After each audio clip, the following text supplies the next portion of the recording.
4 days ago, a pajama top was found in the Arizona desert. It was discovered by members of a search organization called Voices for the Missing, approximately 30 minutes from Nancy Guthrie's home in Tucson's Catalina foothills on disturbed land near Highway 79.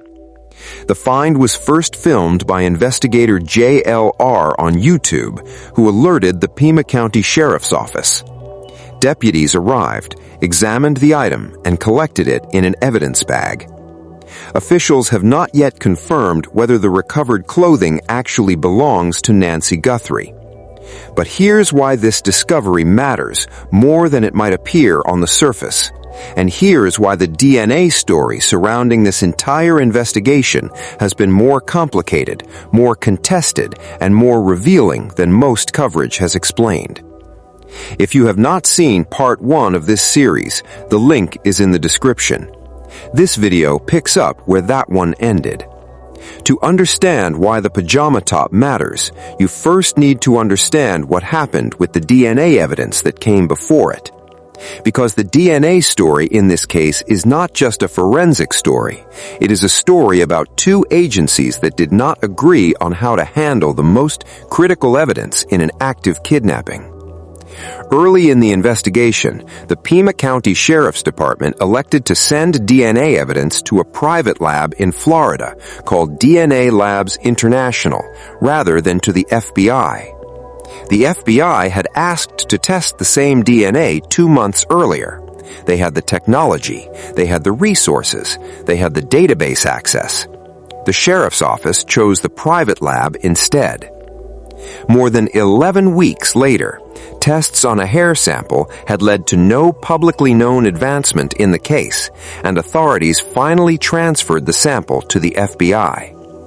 11 weeks on evidence that the FBI had been ready to process from the beginning. And then came the glove. Investigators had recovered approximately 16 gloves in various areas near Nancy's home. The FBI confirmed that most of them were searchers' gloves discarded during the search operation, but one was different. It appeared to visually match the gloves worn by the masked figure in the doorbell camera footage. The public followed every update on that glove closely. When the DNA profile came back from the lab, clean, unknown, no match in CODIS, it felt like a potential breakthrough. Fox News anchor John Roberts reported that the DNA recovered from the glove did not return any matches when submitted into the National CODIS database, and that the glove would go for further genetic genealogy analysis to identify the DNA through family relations. And then came the news that investigators described as devastating. On March 4, 2026, authorities announced that the DNA found on that black glove matched an employee of a nearby restaurant. Pima County Sheriff Chris Nanos confirmed the glove was unrelated to the case, likely discarded by the restaurant worker, not left by the suspect. The glove that looked like a match for the suspect's gloves. The glove that generated weeks of public attention. The glove with the clean, unknown DNA profile. It belonged to someone who worked at a restaurant nearby and threw it away.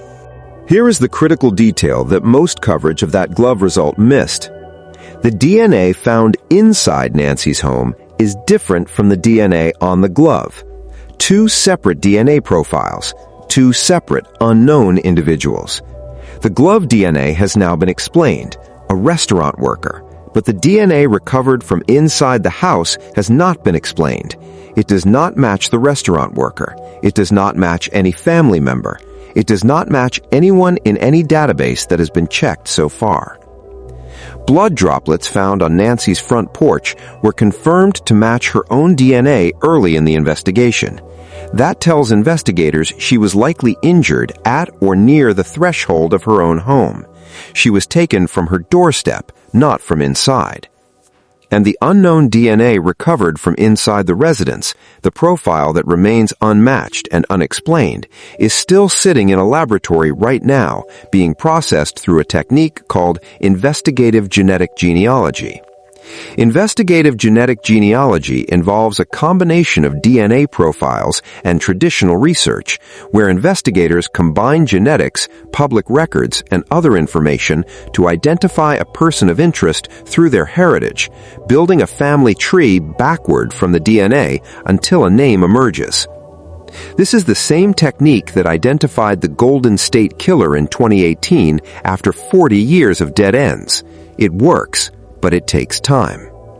And the critical question that forensic experts have raised publicly is whether the unknown DNA inside the house actually belongs to the kidnapper or to someone else who had legitimate access to the property before that night.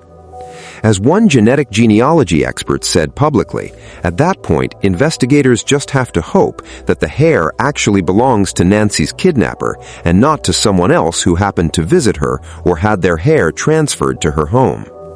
That uncertainty is not a failure of the investigation. It is an honest forensic reality. DNA at a crime scene tells you who was there. It does not automatically tell you why. Which brings us back to the desert. Nancy Guthrie was reportedly wearing pajamas when she was allegedly abducted from her home in the dead of night, without shoes, without her medication, without her phone. The investigator who found the item put it this way: "How is it possible that we are having to make a video speaking to a kidnapper who took an 84-year-old woman in the dead of night in her pajamas with no shoes, without her medicine?" That question is not rhetorical, it is forensic. Because if that pajama top belongs to Nancy Guthrie, it tells investigators something specific about where she was taken and the route that was used.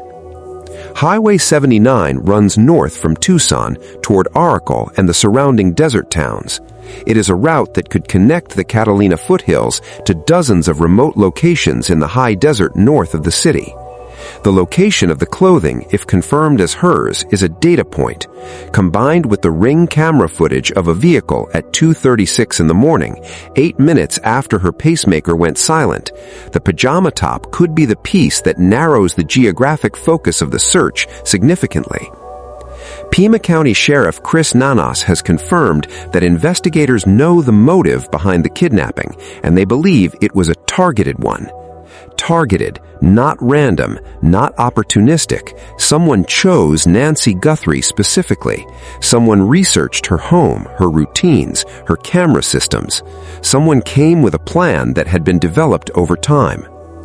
And somewhere along the route they took out of Tucson that night, a piece of clothing ended up on disturbed ground near Highway 79. The DNA from the pajama top has not yet been publicly confirmed as a match for Nancy. The unknown DNA from inside the house is still being processed. The ransom note with the Apple Watch detail and the floodlight placement, the one that was never officially declared a hoax, has never been publicly resolved. The vehicle on the Ring camera at 2:36 a.m. has never been publicly identified. And investigators say they know the motive. They know it was targeted. They know why. They know it was deliberate. What they have not yet said publicly is who. The reward is still $1.2 million. The tip line is still 1-800-CALL-FBI. Tips are still anonymous and paid in cash. Nancy Guthrie has been missing for 118 days today. That is going to do it for Part 2. If you have not watched Part 1 yet, the full forensic breakdown is linked in the description. Start there if you want the complete picture. Drop a comment below and tell me where you are watching from. And tell me, do you think investigators already know who did this and are building the case quietly? Leave your thoughts below. I read every single one. Subscribe and turn on notifications. The moment there is a confirmed result on the pajama top DNA, we will cover it immediately. Thank you. Until next time, see you.